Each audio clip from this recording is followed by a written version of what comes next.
గారి ఆదేశాల మేరకు మన ప్రజాపాలన తెలంగాణలో కొత్తగా వెలువడిన మన కాంగ్రెస్ ప్రభుత్వం ప్రజాపాలన 6 గ్యారెంటీల మీద ఏదైతే హామీలు ఇచ్చినామో హామీల మీద ఈరోజు ఆ అప్లికేషన్ ఫామ్స్ ఎవరెవరైతే అర్హులు ఉన్నారో వాళ్ళందరినీ అప్లికేషన్ ఫామ్స్ తీసుకోవడం జరుగుతుంది.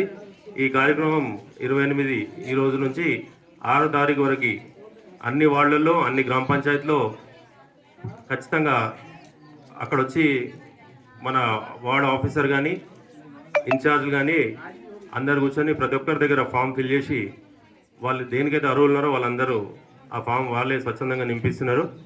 ఈ కార్యక్రమాన్ని ఇక్కడ ఎన్నపల్లి 3వ వార్డులో ఈరోజు మేము స్టార్ట్ చేయడం జరిగింది. దానికి మన మున్సిపల్ ఏఈ గారు ఇన్ఛార్జ్గా ఉన్నారు. అలాగే ఇక్కడ సంబంధిత ఆర్పీలు కానీ మా గ్రామ నాయకులు ముఖ్య నాయకులు అందరు ఇక్కడ ప్రతి ఒక్కరితోని ఆ ఫామ్ నింపి వాళ్ళందరికీ హెల్ప్ చేస్తున్నారు.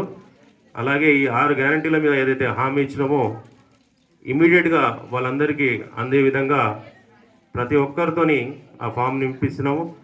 అలాగే అర్హులైన వాళ్ళందరూ ఇప్పటివరకు 2 స్కీమ్లు అయితే ఆల్రెడీ స్టార్ట్ అయిపోయినాయి కాబట్టి బస్సు ఉచిత ప్రయాణం మరియు 10 లక్షల పైన వైద్య మీద 10 లక్షల గ్యారంటీ ఆల్రెడీ స్టార్ట్ అయిపోయింది. మిగతా గ్యారంటీల మీద మహాలక్ష్మి కానీ గ్యాస్ సిలిండర్ కానీ 200 యూనిట్ల ఉచిత కరెంటు కానీ ఇందిరమ్మ ఇల్లు కానీ చేయూత కానీ వీటిపైన ఈరోజు అప్లికేషన్ ఫామ్ తీసుకోవడం జరుగుతుంది. అలాగే స్వచ్ఛందంగా ప్రజలు కూడా అందరూ ఇక్కడికి వచ్చి వాళ్ళందరూ ఎవరైతే ఎలిజిబిలిటీ ఉన్నారో అందరూ నింపిస్తున్నారు. ఈ కార్యక్రమం ఈ వార్డులో ఇప్పుడే స్టార్ట్ అయింది. ఇది ఖచ్చితంగా మేము అందరం దగ్గరుండి వాళ్ళకి చేరే విధంగా పనిచేస్తామని కోరుకుంటున్నాం.